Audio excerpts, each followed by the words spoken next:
Pernah gak sih kamu merasa terjebak dalam rutinitas sehari-hari, seakan dunia berputar tanpa tujuan yang jelas? Entah itu sebagai mahasiswa yang berjuang di tengah tugas-tugas berat atau pekerja yang merindukan kebebasan, pasti ada saat di mana kita mempertanyakan arti dari semua itu.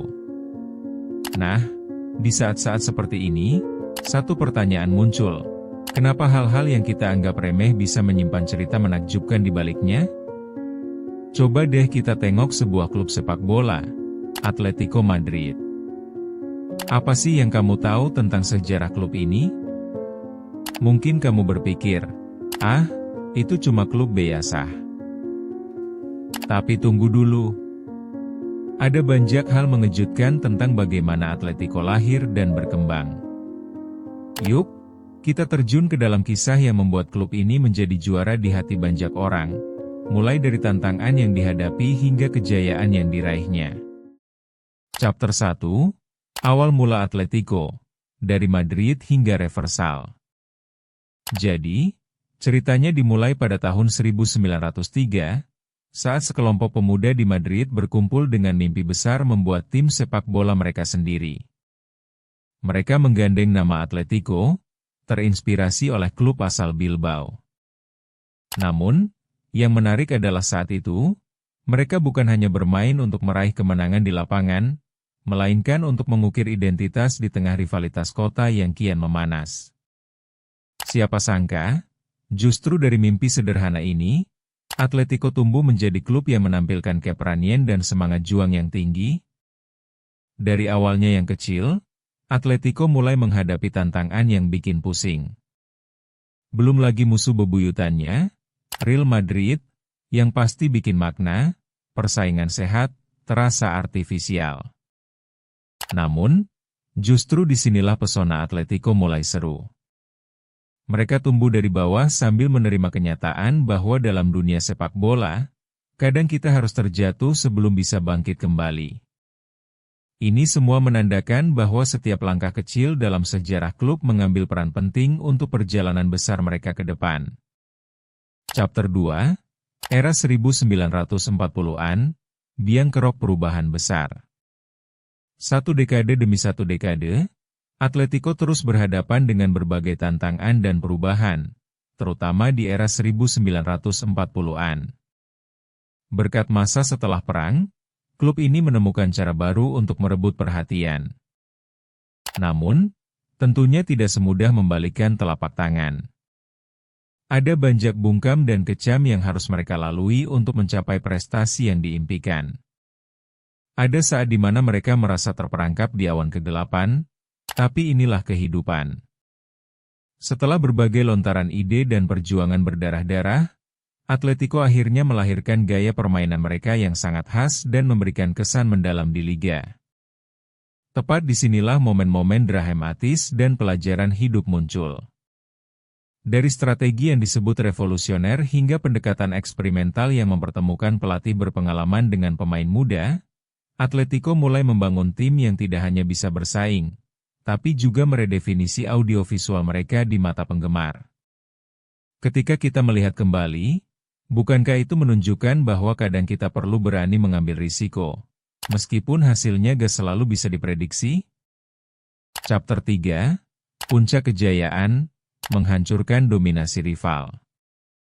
Memasuki tahun 1960-an, Atletico mulai merasakan angin segar dengan memecah keterpurukan yang selama ini melanda. Mereka berhasil menjadi juara Copa del Rey meski diwarnai berbagai kontroversi dan ketegangan dalam perjalanan menuju gelar tersebut. Dalam momen bersejarah ini, mereka tidak hanya melawan tim lain, tetapi juga melawan stigma yang membelenggu mereka sebagai klub kecil. Kebangkitan tak hanya dari kemenangan, tapi juga dari semangat tak kenal lelah. Prediksi siapa yang bakal merajai papan atas Liga Spanyol kemudian? Terlepas dari rivalitas yang sudah ada, Atletico menampakkan diri dengan berani. Mereka terjebak dalam sebuah pusaran dramatis yang membuat setiap pertandingan menjadi mental challenge. Seperti pertempuran antara raja dan pangeran di dunia sepak bola, Atletico tidak hanya memenangkan laga, tetapi juga meraih respek dan pengakuan dari para penggemar. Banyak yang mulai bertanya-tanya, sebenarnya siapa yang mendominasi jika tidak ada keinginan untuk berjuang? Harusnya, prestasi itu datang dari semangat juang yang tiada henti, bukan? Chapter 4, Identitas Klub, lebih dari sekadar nama. Ketika kita berbicara tentang Atletico, kita tidak bisa mengabaikan bagaimana identitas mereka tersembunyi di balik gambar harimau yang sangat ikonik. Bukan tanpa alasan, logo dan warna merah biru yang digunakan merepresentasikan semangat dan keberanian klub ini.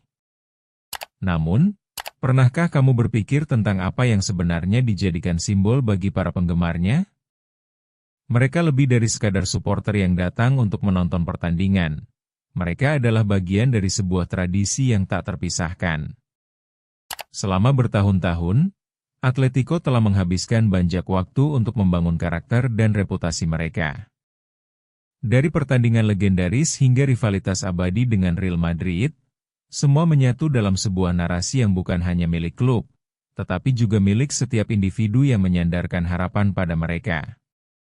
Rentetan cerita ini, pada akhirnya, memperlihatkan keindahan dari komunitas yang saling berhubungan, hingga menegaskan bahwa identitas klub lebih dari sekadar logo, melainkan sebuah perjalanan penuh liku yang diwarnai cinta penggemar.